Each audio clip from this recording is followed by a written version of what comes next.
प्रिय छात्रों नमस्कार। एनसीईआरटी गणित में आपका स्वागत है। हम लोग आज प्रश्नावली 2.1 करने वाले हैं, जिसमें दिया गया है प्रश्न क्रमांक 1, निम्नलिखित व्यंजकों में कौन कौन एक चर में बहुपद है और कौन कौन नहीं, कारण के साथ अपने उत्तर दीजिए।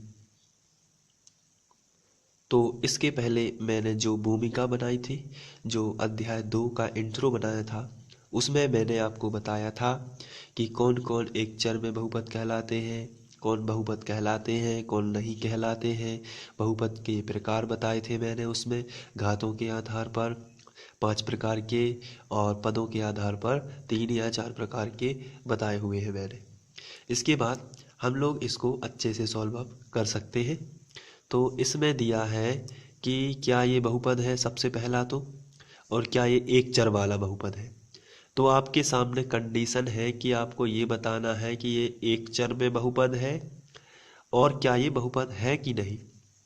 तो इसमें सबसे पहले तो उच्चतम जो घात है या एक्स की या चर की जो घात है वो आपको देख लेना है। चर की घात पूर्ण संख्या की घात है कि नहीं, तो आंसर है हाँ है, क्योंकि यहाँ 2 लिखा है।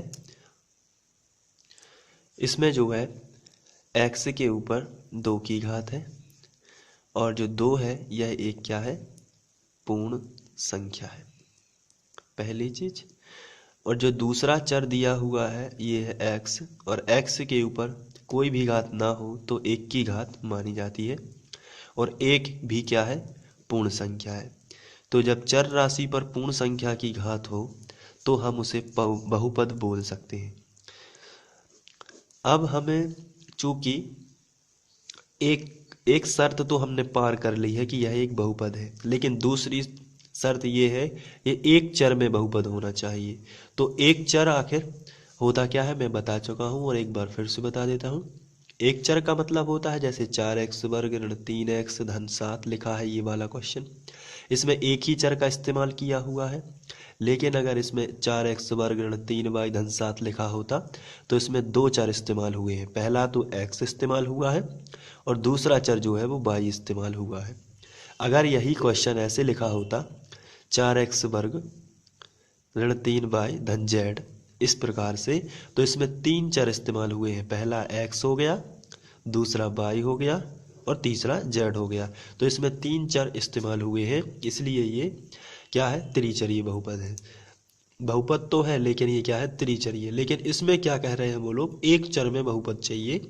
तो बहुपद है, पहली चीज तो ये बहुपद है क्योंकि इसमें पूर्ण संख्या की घात है। दूसरा एक चर ही में है क्योंकि इसमें y कहीं नहीं लिखा है और z भी नहीं लिखा है। तो हम इसका आंसर लिखेंगे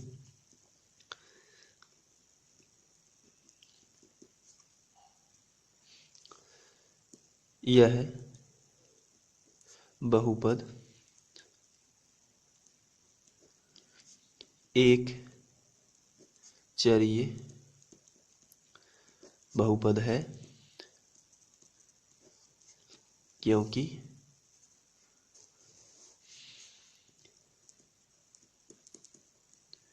इसमें एक चर x ही है। इस प्रकार ये क्वेश्चन सॉल्व हो जाता है। दूसरा क्वेश्चन देखते हैं। दूसरा क्वेश्चन दिया हुआ है y वर्ग प्लस करणी 2। तो आपको याद रखना है कि यह एक, सबसे पहले तो आंसर,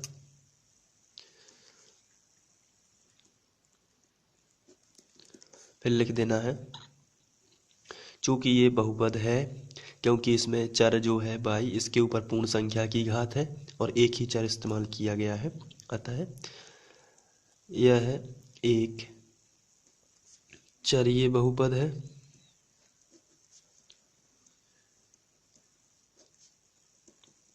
क्योंकि इसमें एक ही चर y है।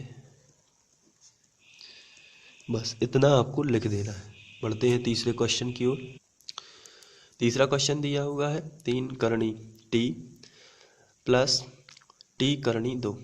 तो सीधी सी बात है, यह एक बहुपद ही नहीं है, क्योंकि जो चर राशि है इस पर रूट लगा हुआ है। रूट का मतलब होता है 1/2 की घात, और यहाँ हमें पूर्णांक की घात जरूरी होती है, यानी पूर्ण संख्या की घात। तो यहाँ आधे की घात नहीं चलेगी, इसलिए आपको लिखना है यह एक बहुपद ही नहीं है, यह एक बहुपद ही नहीं है। इस तरीके से आप इसे लिख सकते हैं। कारण देना है क्योंकि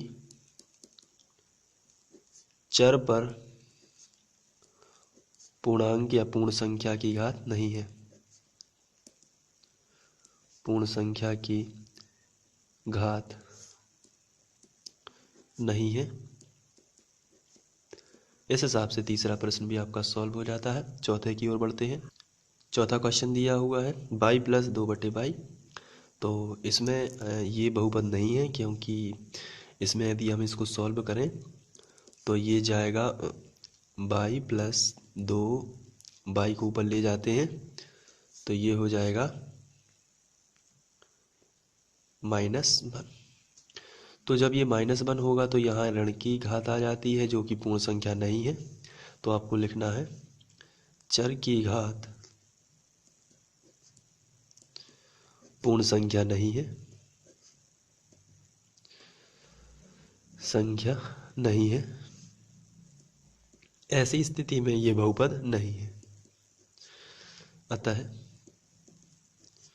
बहुपद नहीं है।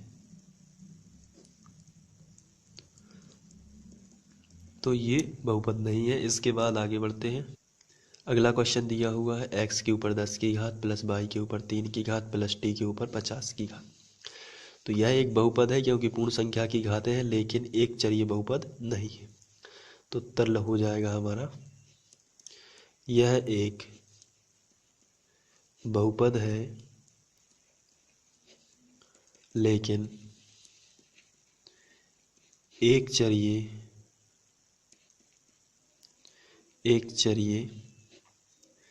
बहुपद नहीं है, क्योंकि इसमें 3 चर है x, y और t। तो इस तरीके से प्रश्न क्रमांक 1 सॉल्व हो जाता है। बढ़ते हैं प्रश्न क्रमांक 2 की ओर। इसके बाद हम लोग प्रश्न क्रमांक 2 पर पहुंच चुके हैं, जिसमें लिखा है निम्नलिखित में से x वर्ग का गुणांक लिखिए। तो x वर्ग का गुणांक बहुत ही सिंपल है। x वर्ग के पास गुणा में जो भी लिखा है वो x वर्ग का गुणांक है। जैसे यहाँ x वर्ग के साथ गुणा में कुछ भी नहीं लिखा है तो माना जाता है 1, तो x वर्ग का गुणांक हो जाएगा 1।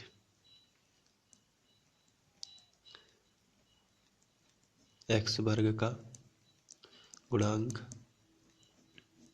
बराबर में हो जाएगा 1। यहाँ जो है x वर्ग के साथ में कुछ भी नहीं लिखा है तो 1 माना जाता है, और ऋण लगा है तो हो जाएगा x वर्ग का गुणांक -1। जो गुणा में लिखा है वही माना जाएगा, ये नहीं माना जाएगा क्योंकि ये बाद में लिखा है और ये बीच में चिन्ह आ गया, तो चिन्ह बीच में आ जाता है तो ये नहीं माना जाएगा। यहाँ कुछ नहीं माना जाता तो 1 लिखा जाता। x वर्ग का गुणांक फिर से यहाँ हो जाएगा -1, क्योंकि ऋण सामने लगा था ये वाला। तीसरा क्वेश्चन है π/2 x वर्ग प्लस x वर्ग का गुणांक चाहिए, तो x वर्ग के साथ गुणा में लिखा है π/2, तो x वर्ग का गुणांक हो जाएगा π/2। π/2। इसके बाद यहाँ लिखा है √2x - 1। तो यहाँ जो है x वर्ग का गुणांक कुछ भी नहीं है, क्योंकि √2x में x वर्ग कहीं है नहीं, तो हम इसको x वर्ग का गुणांक डायरेक्ट लिखेंगे 0, क्योंकि x वर्ग है ही नहीं। और यदि आप इसको दूसरे तरीके से सॉल्व करना चाहें तो इसको रीराइट कर सकते हैं इस तरीके से, √2x - 1 × 0 × x वर्ग। तो फिर x वर्ग × 0 करके आप 0 लिख सकते हो। तो इस हिसाब से क्वेश्चन नंबर 2 पूरा हो जाता है। अब आते हैं क्वेश्चन नंबर 3 पर। इसके बाद नेक्स्ट क्वेश्चन दिया हुआ है प्रश्न क्रमांक 3, 35 घात के द्विपद का और 100 के घात के एक पद का एक एक उदाहरण दीजिए। तो बहुत ही सिंपल क्वेश्चन है। आपको 35 घात के द्विपद का उदाहरण देना है। तो पहले तो आप दो पद लिखिए, जैसे x प्लस 4, ये द्विपदी बहुपद हो गया, हम लोग पढ़ चुके हैं। अब चूंकि 35 के घात का चाहिए, इसलिए आप यहाँ 35 की घात लगा दीजिए। अब जरूरी नहीं है कि एक ही हो सके, और भी हो सकते हैं एग्जाम्पल। जैसे मैंने कहा आपसे द्विपद लिखिए सबसे पहले, क्योंकि द्विपद पूछा है तो मैंने लिखा 6x+4। अब मैंने आपसे पूछा, क्वेश्चन पूछ रहा है कि 35 का, तो यहाँ क्या लिख देना है आपको, 35। बहुत ही सिंपल है। तो और कई एग्जाम्पल हो सकते हैं, जैसे बाई के फॉर्म में भी हो सकते हैं, जैसे मैंने लिखा 7/2। ये एक एग्जाम्पल है। अब चूंकि 35 का घात का चाहिए, इसलिए आप 35 की घात लगा दीजिए, तो 35 की घात का द्विपद हो गया। अब इसके बाद ये तो 35 वाला हो गया। अब इसमें चाहिए 100 के घात का एक पद, तो एक पद होता है x, तो x के ऊपर 100 की घात लगा दीजिए, तो 100 के घात का एक पद हो गया। और 100 के घात का एक और हो जाएगा ये वाला, और भी हो सकते हैं। तो 100 के घात का एक पद के कई एग्जाम्पल हो सकते हैं। तो इस तरीके से ये क्वेश्चन सॉल्व हो जाएगा, बहुत ही सिंपल है। बढ़ते हैं नेक्स्ट क्वेश्चन की तरफ। नेक्स्ट क्वेश्चन दिया हुआ है, निम्नलिखित बहुपदों में से प्रत्येक बहुपद की घात लिखिए। तो बहुत ही सिंपल क्वेश्चन है। इसमें सबसे ऊंची घात आपको देख लेना है। तो इस बहुपद की घात जो है वो है 3, सबसे ज़्यादा 3 ये रही, पर 2 की है, पर 1 की है। इसमें सबसे ऊंची घात बताइए कितनी है, तो सबसे ऊंची घात इसमें है 2 की, तो आप यहाँ लिख दोगे 2। इसमें सबसे ऊंची घात कितने की है, तो 1 की है, क्योंकि टी के ऊपर किसी की भी घात नहीं लगी, तो 1 की मानी जाती है। तो यहाँ घात हो जाएगी 1 की, और यहाँ घात है ही नहीं, तो इसको हम मानेंगे 0, क्योंकि हमें देखना होती है चर पर घात, अचर पर नहीं देखनी होती है। और इस 3 को हम इस प्रकार अचर बहुपद भी बोलते हैं, क्योंकि हम 3 को 3 × x 0 लिख सकते हैं, या बाई 0, तो x पर 0 की घात ही मानी जाएगी। तो इस हिसाब से ये क्वेश्चन सॉल्व हो जाता है। बढ़ते हैं अगले क्वेश्चन की ओर। इसके बाद प्रश्नावली का आखिरी क्वेश्चन बचा है। बताइए कि निम्नलिखित बहुपदों में कौन कौन से रैखिक बहुपद हैं, कौन कौन से द्विघाती और कौन कौन से त्रिघाती। तो बहुत ही सिंपल है ये। इसमें घात के आधार पर पूछा गया है। तो सबसे उच्चतम घात कितने की है, 2 की है, तो ये कौन सा हो गया, द्विघातीय। इसके बाद ये दूसरे नंबर का पूछा है, इसमें सबसे उच्चतम घात कितने की है, 3 की, इसलिए ये हो जाएगा त्रिघातीय। इसके बाद इसमें सबसे उच्चतम घात 2 की है, इसलिए ये हो जाएगा द्विघातीय। इसके बाद इसमें सबसे उच्चतम घात 1 की ही है, क्योंकि x के ऊपर 1 ही मानी जाती है, तो ये हो जाएगा रेखीय, क्योंकि 1 की घात वाले को रेखीय बोलते हैं। इसके बाद ये 3 है, तो 3 वाली घात को बोलते हैं रेखीय। 1 की घात यहाँ माना जाता है, तो ये रेखीय आ जाएगा।